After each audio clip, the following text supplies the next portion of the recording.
నమస్తే, welcome to Bharati TV. నేను బాపయ్య. అమ్మ ఒడి కన్నా తల్లికి వందనమే బెటర్ అని చెప్పి ఈ వీడియోకి నేను ఒక టైటిల్ పెట్టాను. అమ్మ ఒడి అంటే వైఎస్ఆర్ కాంగ్రెస్ పార్టీ 2019 ఎన్నికలకి ముందు హామీ ఇచ్చింది కదా, మేము అధికారంలోకి వస్తే అమ్మ ఒడి పథకాన్ని అమలు చేస్తామని చెప్పేసి. అదే తల్లికి వందనం చూస్తే 2024 ఎన్నికలకి ముందు కూటమి హామీ ఇచ్చింది. తెలుగుదేశం పార్టీ, జనసేన, భారతీయ జనతా పార్టీ ఈ మూడు కలిసి కూటమిగా ప్రజల ముందుకు వెళ్ళి మేము అధికారంలోకి వస్తే తల్లికి వందనం పథకాన్ని అమలు చేస్తాం, ఈ సంక్షేమ పథకం వల్ల ఎక్కువ లాభం ఉంటుంది అని చెప్పేసి వాళ్ళు హామీ ఇచ్చారు. అయితే ఇవి రెండు డిఫరెంట్ పార్టీస్కి సంబంధించినవి. ఇటు కూటమికి సంబంధించింది తల్లికి వందనం, అటు వైసీపీకి సంబంధించింది అమ్మ ఒడి. అయితే ఈ రెండింటిని కంపేర్ చేసి చూడాల్సిన అవసరం ఏమొచ్చింది అని అంటే, ప్రస్తుతం రాష్ట్రంలో తల్లికి వందనం గురించి పెద్ద ఎత్తున చర్చ జరుగుతుంది. అందరూ కూడా తల్లికి వందనం అనే పథకాన్ని గతంలో వైసీపీ అమలు చేసిన అమ్మ ఒడితోటి కంపేర్ చేసి చూస్తున్నారు. ఆ వైసీపీ అమలు చేసిన అమ్మ ఒడితో కంపేర్ చేసి చూస్తున్నారని చెప్పడం కన్నా జగనన్న అమ్మ ఒడితో కంపేర్ చేసి చూస్తున్నారు అని చెప్పొచ్చు ఇక్కడ మనం. ఎందుకంటే జగన్మోహన్ రెడ్డి అధికారంలోకి రావడానికి ముందు, అక్క మీ ఇంట్లో ఎంతమంది పిల్లలుంటే అంతమందిని కూడా బడికి పంపించండి, ఒక్కొక్కళ్ళ పేరు మీద 15,000 రూపాయలు వేస్తాం, ప్రతి ఒక్క బిడ్డకి కూడా 15,000 రూపాయలు ఖచ్చితంగా వస్తాయి అని చెప్పేసి నొక్కి వక్కాణించారు. జగన్మోహన్ రెడ్డి మాత్రమే కాదు, పులివెందులలో జగన్మోహన్ రెడ్డి తరఫున ప్రచారం చేసిన వైఎస్ భారతిరెడ్డి కూడా అదే మాట చెప్పారు. తల్లికి అమ్మ ఒడి పథకాన్ని మేము అమలు చేస్తాం, అమ్మ ఒడి పథకం ద్వారా ప్రతి బిడ్డకి కూడా 15,000 రూపాయలు వస్తాయి, ప్రతి బిడ్డని కూడా బడికి పంపించండి అని చెప్పేసి అప్పట్లో ఆవిడ కూడా జగన్మోహన్ రెడ్డి తరఫున ప్రచారం చేశారు పులివెందులలో. సో మొత్తం మీద వాళ్ళు అధికారంలోకి వచ్చిన తర్వాత మాట అయితే మార్చారు. అమ్మ ఒడి పథకం ద్వారా ప్రతి బిడ్డకి కూడా 15,000 రూపాయల చొప్పున వేస్తామని చెప్పేసిన వాళ్ళు కాస్త దాన్ని 13,000కి తగ్గించడమే కాకుండా ఇంటికి ఒక్కళ్ళకి మాత్రమే అమ్మ ఒడి పథకాన్ని పరిమితం చేసేశారు. అమ్మ ఒడి అంటే అమ్మకి ఇచ్చేది బిడ్డలకి ఇచ్చేది కాదని కూడా కొంతమంది వైసీపీ నేతలు, అమ్మ ఒడి అని పేరులోనే ఉంది కదా ఇంకా మళ్ళీ బిడ్డలకి అంటారేంటి, ఎంతమంది బిడ్డలున్నా సరే ఇచ్చేది ఇంటికి ఒక అమ్మ ఒడే, ఆ అమ్మ ఒడి అమ్మకి ఇస్తాం బిడ్డలకు కాదు అని చెప్పి కూడా దాంట్లో కొత్త అర్థాలని తీసుకొచ్చారు.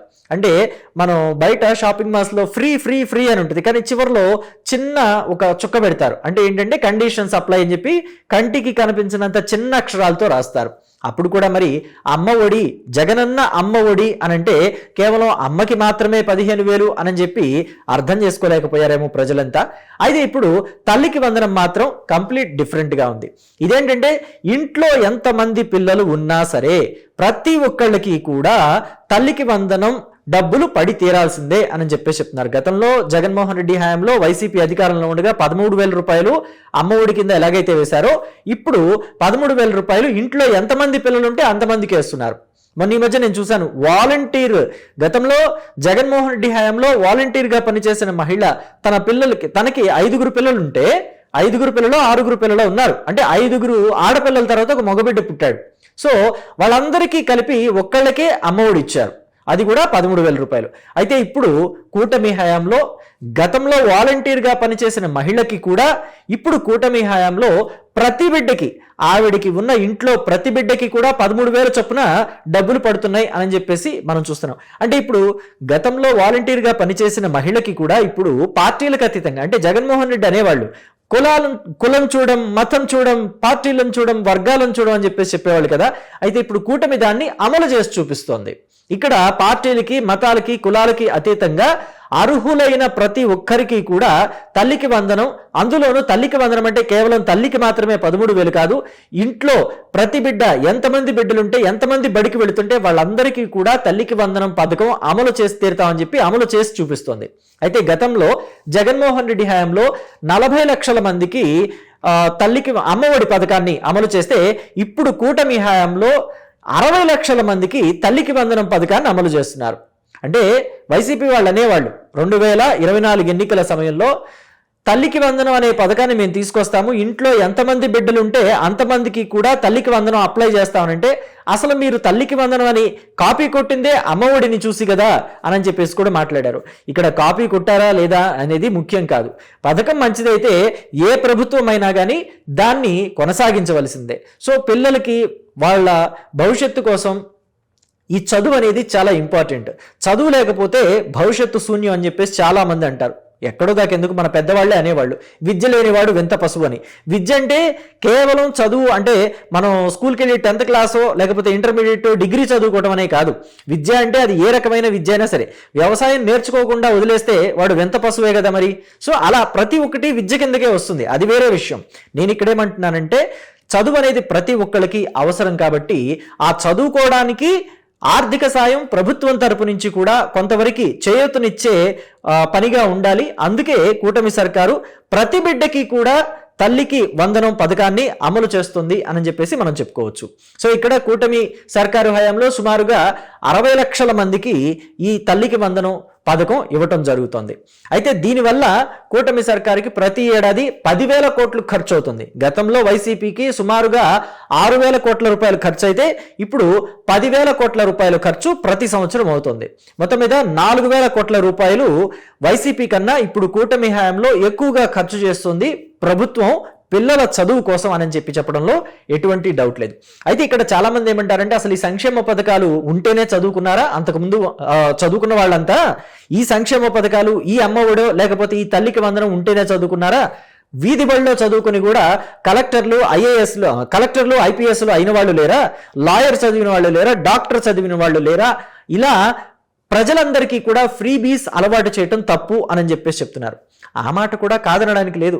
ఒకవేళ ఈ సంక్షేమ పథకాలు అంటే 10,000 కోట్ల రూపాయలు ప్రతి సంవత్సరం తల్లికి వందనం పథకం కిందే ఖర్చు పెడుతున్నారు కదా, ఈ 10,000 కోట్ల రూపాయలు ఒక నీటి ప్రాజెక్టుకి కేటాయిస్తే త్వరగా రైతులకు నీరు అందుతుంది, రాష్ట్రం సస్యశ్యామలంగా కూడా మారుతుంది. ఈ 4 ఏళ్లలో అంటే ఈ 2 ఏళ్లలో ఖర్చు పెట్టింది 20,000 కోట్ల రూపాయలు అనుకోండి. ఈ 20,000 కోట్ల రూపాయలు పోలవరం మీద ఖర్చు పెడితే ఖచ్చితంగా పోలవరం పూర్తయిపోతుంది కదా, ఇంకా శరవేగంగా పనులు జరిపించుకోవచ్చు కదా, ఇంకో కంపెనీని కూడా తీసుకొచ్చి ఇంకా వేగంగా పనులు చేయించుకోవచ్చు. సో నేను అనేది ఏంటంటే ఖచ్చితంగా ఫ్రీ బీసు కావాలి, ఇటు అభివృద్ధి కార్యక్రమాలు జరగాలి, ఇటు ఇరిగేషన్ ప్రాజెక్టులు కూడా మొత్తం అంతా కూడా ముందుకు వెళ్ళేలాగా ఉండాలి. అంటే కొంత సమయం అయితే పడుతుంది.